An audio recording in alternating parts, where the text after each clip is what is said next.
So guys, welcome back to the channel. This right here is the Hello Kitty Bluetooth wireless shower speaker that I actually got from Five Below. Now the price tag is under $10, about $7, $8 or so before taxes. It does have HD sound, says IPX4 for water resistant because it actually has a little suction cup on the back of it that allows you to plug it against shower walls, of course, so it can take some damage from water. My suggestion is to keep it away from water just for safety reasons.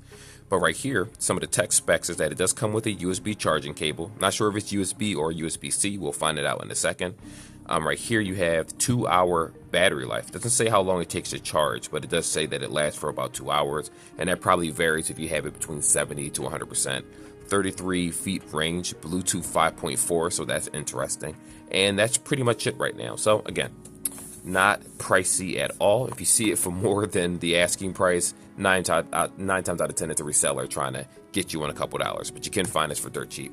Anyway, let's unbox this together and see if it's worth the asking price.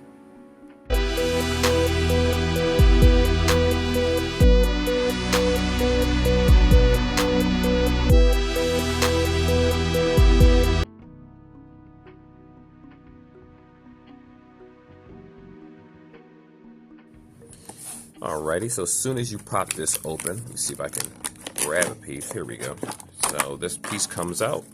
We have the actual, wow, this is a small speaker. I actually thought it was a lot bigger, but looking at this box, I guess it is closer to true to form. Who would have thought? Anywho, what else comes with it? Let's see. I'm gonna go ahead and, this stuff does not want to come out.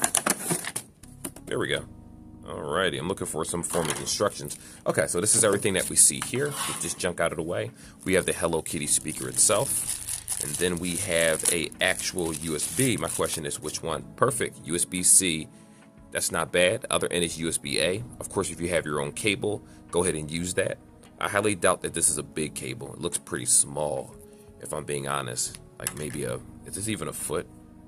Nah, they don't even look like it's a foot long. I could be wrong about that, but it's a really, really short cord, so just keep that in mind. You can always just use your regular USB-Cs. Right here we have the instructions, which I think is semi-important, though, you know, powering it on is easy.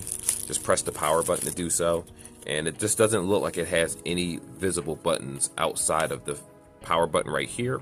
And then if you pull this down, this is where the USB-C is, but just be careful because you don't want to pull this piece out. Otherwise, this has to stay sealed so that the IPX4 rating that this has actually stops it from getting damaged. Let me just double check to make sure. IPX4? Yep, IPX4. Anywho, here are the instructions for anyone that is interested in this. Not that you'll need it for this particular video, but I figure I'd just show you anyway. So just make sure that you screenshot this, pause the video, screenshot this so you have the instructions. Do apologize for the glare, but there's a lot of lights above me. And there's not much to really see. So the process of syncing is super simple. I don't think you really need any other instructions outside of that. And let's just look at the speaker. So again, it is a pretty chunky speaker. Does this come out? Looks like this actually stays in there, hooked into the back. That's a good thing. Make sure you don't pull it out. And this is the suction cup itself. So this is pretty sticky. What I will say is, well, let me double check. Yep. Yeah, it's actually, it's not bad. I mean, the stick isn't bad. Of course, it depends on your shower walls. Me personally, I have tiles in my shower. So for a person that has tiles, this might stick a little bit better than someone that might still be using paint or something like that, depending on where you live. But more importantly, it is a nice looking speaker. I mean, it's Hello Kitty, so I expect it to have some form of quality. I'm just hoping that the battery life is as good as the speaker itself.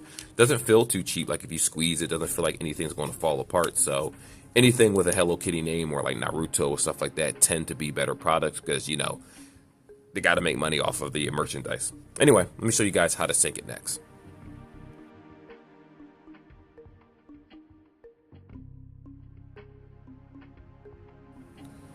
So I'm going to go ahead and hit this power button right here. And I am curious, I'm assuming this little light that we see right here, right near the tab, is probably the power button, the indicator, indicator light. Let me double check.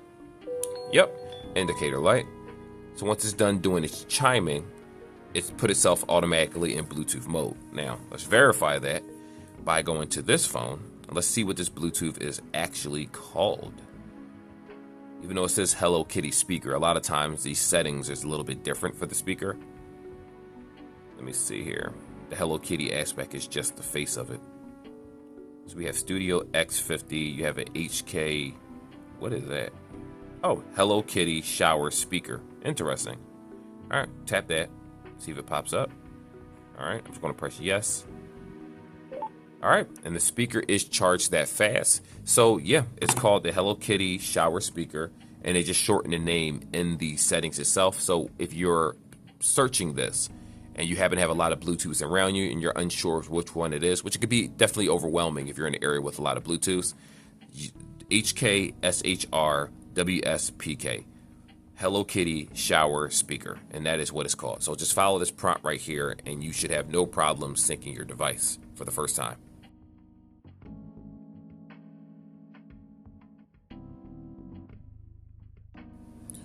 So let's check the speaker out to actually see how loud that it gets. This is the part that actually matters to a lot of people, because it doesn't matter if the speaker looks nice. You want to make sure that it does have quality or decent quality of sound. So I'm going to press play now, and I'm actually going to turn it up and let you guys decide that for yourselves. Turn it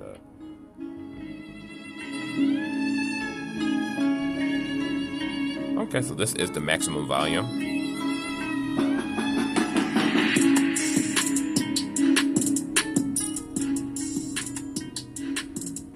Turn it down a little bit. I am in the office. It sounds okay. It's not bad. So just from listening to sounds, and of course, if you guys are wondering, I did play other songs outside of this music that you see right here. This is more so YouTube friendly stuff. The speaker sounds decent enough. Like, it doesn't have extreme bass. I don't ever expect a speaker from Five Below to really have extreme bass, obviously, but it didn't sound bad. Now, when it came to the instruments playing in the background, I did hear a little muffle where it just didn't sound like the quality of the speaker is HD. After all, it says on the box that this is a HD speaker right here. And I gotta be honest, there was nothing about that sound that sounded HD to me. It seemed like a typical cheaper speaker where companies just throw their logo and tag onto something just to make more money from memorabilia and stuff like that. The sound profile it's not going to, it doesn't stand out. I know I'm stuttering right now. I'm just trying to find the right words to really describe that. Wasn't really that great in my opinion. I am going to play Fire and Ice for you guys so you could just kind of get an idea of how vocals sound on a speaker.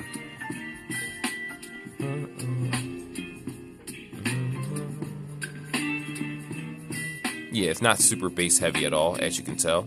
I do want to say that it sounds like the other, not vocals, but the other instruments kind of overtake the bass with it, which is fine because this is just a basic, 5-watt speaker or something. That it's not too strong at all.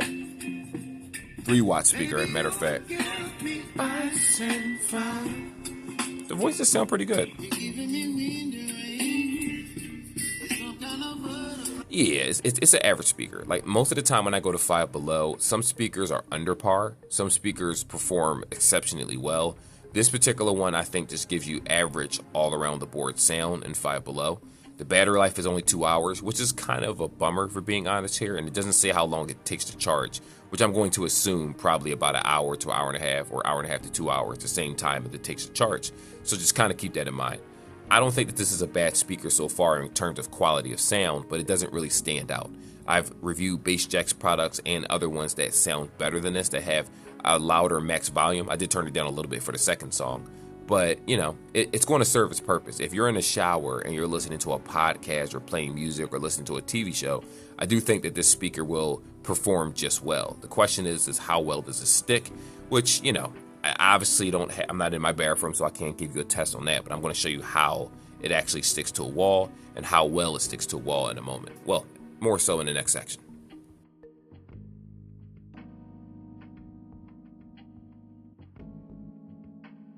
All right, so right here, I want to stick this on the wall. As you can see, let me just go ahead and press that right there. It did not stick. Let's see. It doesn't really stick on this surface, obviously. That's too slippery. So let's try a door, as a matter of fact, because this is like more of a sheet metal material right here. Let me just duck and place that there. Yep, it sticks pretty well on this, and it doesn't slide. It doesn't move at all. Let me just go ahead and try to remove that. Oh, this is stuck. This is on there. I might have to peel it back. Okay, so if you peel back this piece right here while it's stuck against the wall, it'll come off with relative ease. If you stick it on there and then try to just pull or yank it off or slide it, it's not moving. So you will have to just kind of peel your fingers back. And, you know, it's solid. Now, I don't know how long it's going to stay with humidity and stuff in the bathroom, but my suggestion is to kind of just stick it on a wall or leave it on a counter or something like that. If you don't want it to fall into water, you may leave the room, come back, and then boom, disaster. So just be safe about that. But yeah, so far it doesn't seem bad at all.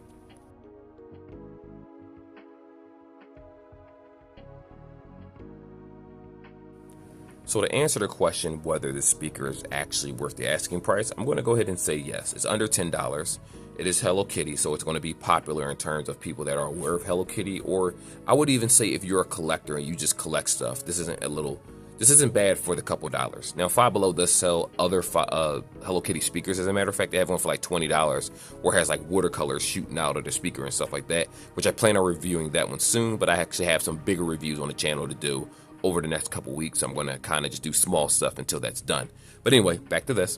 It's not a bad speaker for the asking price. It does stick pretty well. I actually left it on that metal sheet for about a good 2 hours and then came back and it was still there. So that's a plus, which means that it can definitely sit on the same wall for long periods of time.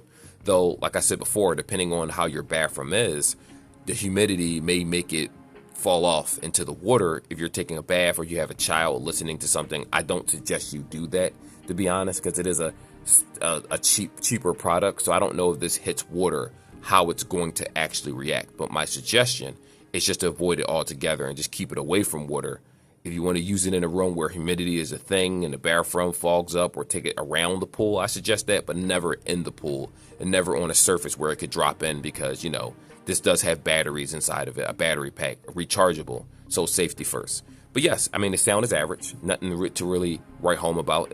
The bass is decent enough. When listening to certain songs and music, it sounds perfectly fine to me. Granted, you can tell that it's low quality, but if we're being really honest here, the people that buy these type of speakers aren't looking for the best speakers in the world to begin with. They just want something that's affordable in front of their face, so you do have to temper your expectations when it comes to quality of sound. But anyway, like and subscribe like always. I held you guys up long enough. I will see you in the next video. Peace.